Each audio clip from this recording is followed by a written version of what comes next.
저는 아무래도 3km가 최대인 것 같아요. 대체 어떻게 하면 10km를 달릴 수 있어? 달리기를 시작하면 내 한계를 자꾸만 만납니다. 그런데 누구나 힘들지 않게 장거리를 달릴 수 있다는 거 알고 계셨나요? 초보 러너가 달리기 거리를 늘리는 방법은 달리는 것입니다.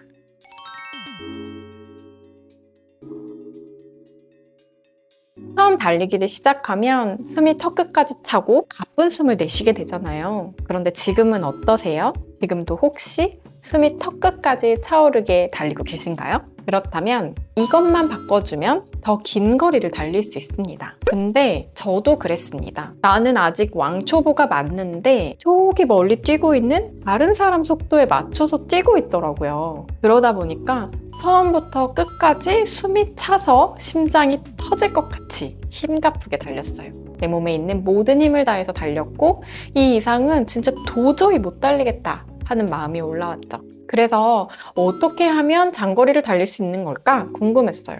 진짜로 즐기면서 장거리를 달리는 방법이 있긴 한 걸까요?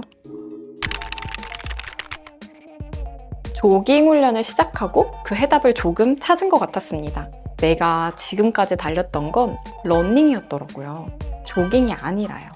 여기서 조깅과 러닝이 대체 뭐가 다른데? 싶으셨다면 이 조깅이라는 단어의 어원을 생각해 보면 됩니다. 조깅은 1960년대 후반에 유행하던 달리기 용어인데요. 걷기보다는 빠르고 러닝보다는 느리게 하는 운동의 형태예요. 이전에는 운동선수를 위한 달리기, 러닝만 존재했다면 일반 대중, 운동을 하지 않았던 대중들을 위한 취미로서의 달리기라는 측면에서 나이키의 창립자인 빌 바우어만이 대중화시킨 운동의 한 형태입니다. 여기서 조깅과 러닝의 차이는 릴렉스라는 단어로 설명할 수 있을 것 같아요. 힘을 조금만 빼고 달려보는 겁니다. 막 빨리 달리려는 욕심을 완전히 내려놓고요. 숨이 차지 않게 달려보는 것. 아니, 달리는데 숨이 차지 않을 수가 있다고?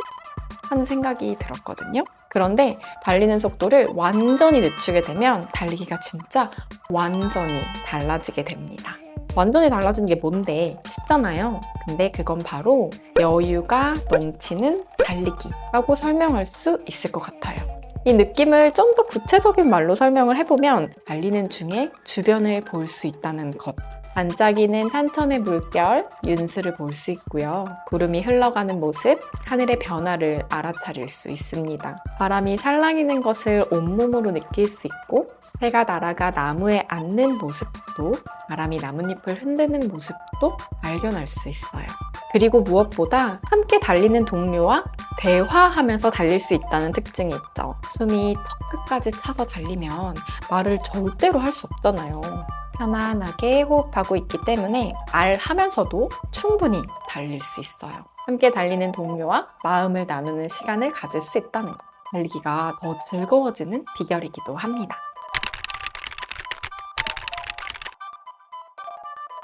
그런데 정말 신기한 건 이렇게 힘을 빼고 달리면 속도를 늦춰서 달리면 오래 달릴 수 있게 된다는 건데요. 저강도 유산소 운동과 고강도 인터벌 운동을 비교해보면 이해하기가 쉽습니다. 쉬운 연속 장거리 달리기라고 칭하는 이 달리기는 운동 강도를 낮춰서 달리는 것을 말하고요. 이렇게 달리는 것을 LSD 훈련이라고 합니다.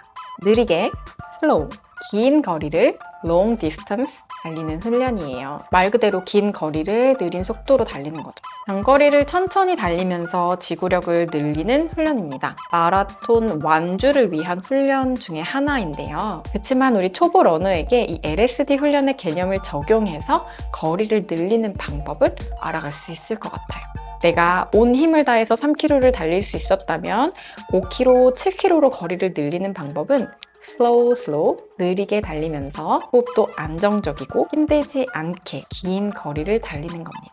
얼마나 느리게 달려야 하는데? 라는 생각이 들죠. 나 진짜 느리게 달리고 있는데 여기서 더 느리게? 라고 말하고 싶기도 하단 말이에요. 이 조깅 페이스 혹은 LSD 훈련을 위한 페이스는 수치로 명확하게 말하기는 좀 어렵습니다. 왜냐하면 개인별로 또 개인의 시기별로 운동 수준별로 차이가 존재하기 때문인데요. 나의 운동 능력, 더 정확히는 심폐지구력 능력 근력에 따라 달라지게 되고요. 그리고 달리기를 하면 할수록 페이스가 점점 더 빨라지게 됩니다. 예를 들면 처음에는 7분 30초로 달리는 것도 호흡이 가쁘고 좀 힘들었지만 어느 순간부터 훈련을 계속 하다 보면 7분도 안정적인 호흡으로 달릴 수 있더라. 이렇게요.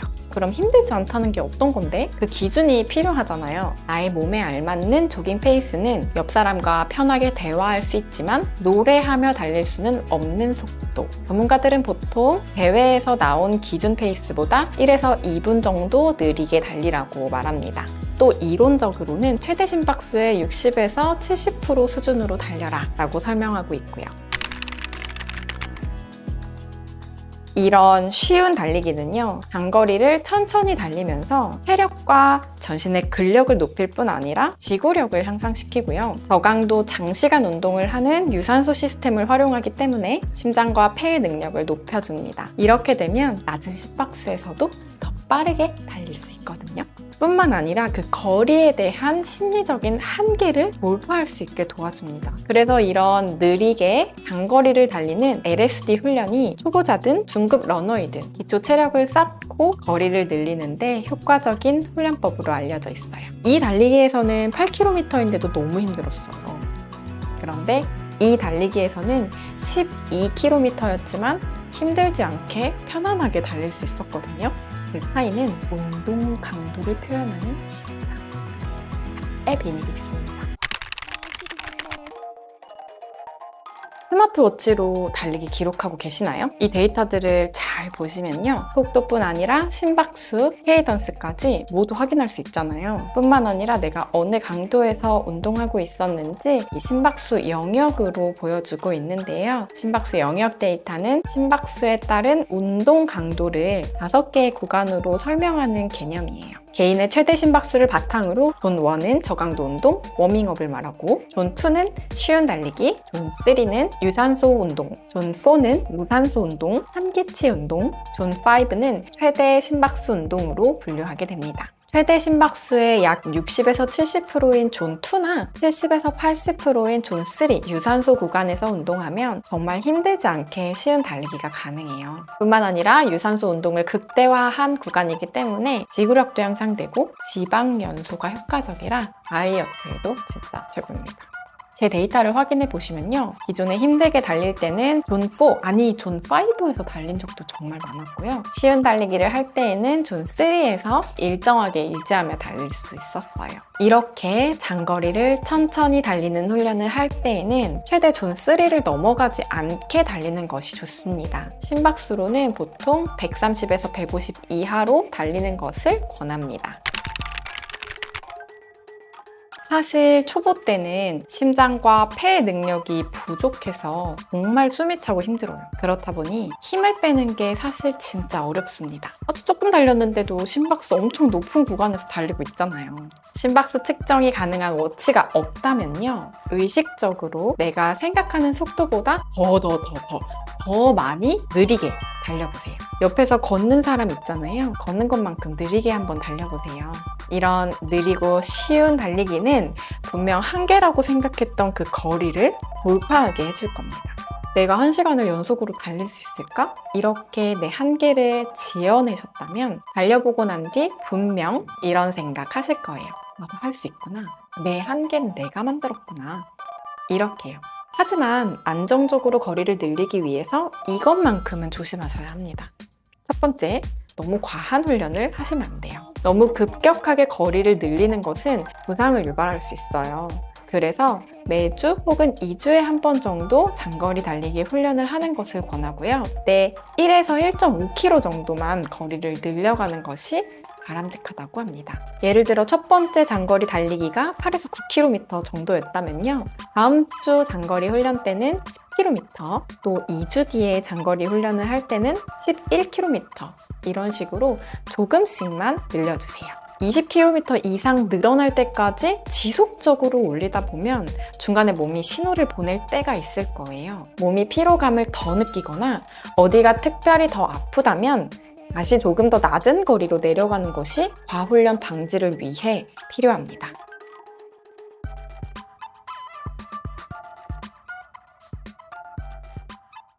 그리고 장거리 연습 이후에는 충분한 휴식을 취해주셔야 합니다. 이 천천히 달리기를 했을 때 신기한 건 숨이 차지 않고 힘들지는 않아요. 좀 다른 형태의 아픔이 있더라고요. 다리가 무척 아픕니다.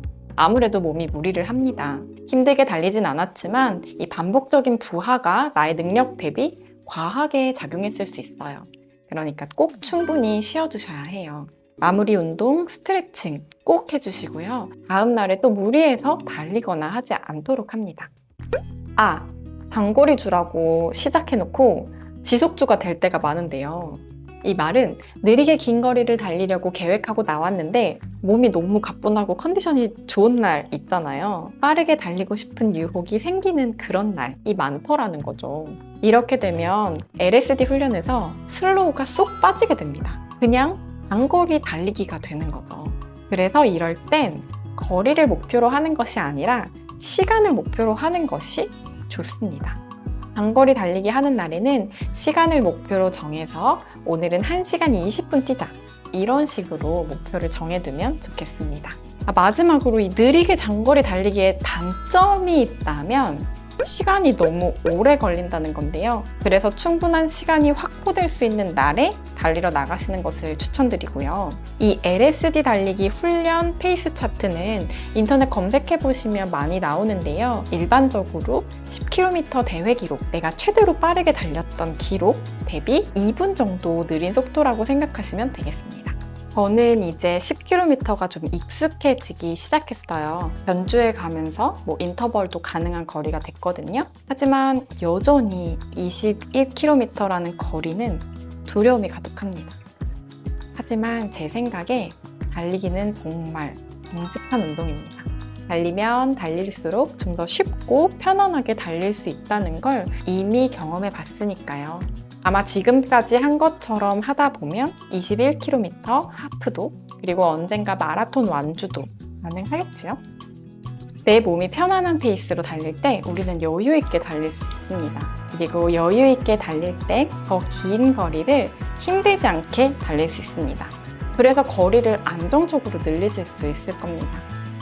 힘들지 않게 긴 거리를 달릴 수 있다고? 이 얼마나 달콤한 유혹인가요? 이 말은 곧 즐겁게 달리기 실력을 성장시킬 수 있다는 뜻이잖아요. 이렇게 우리 편안하고 행복한 달리기를 이어가시면 좋겠습니다. 감사합니다.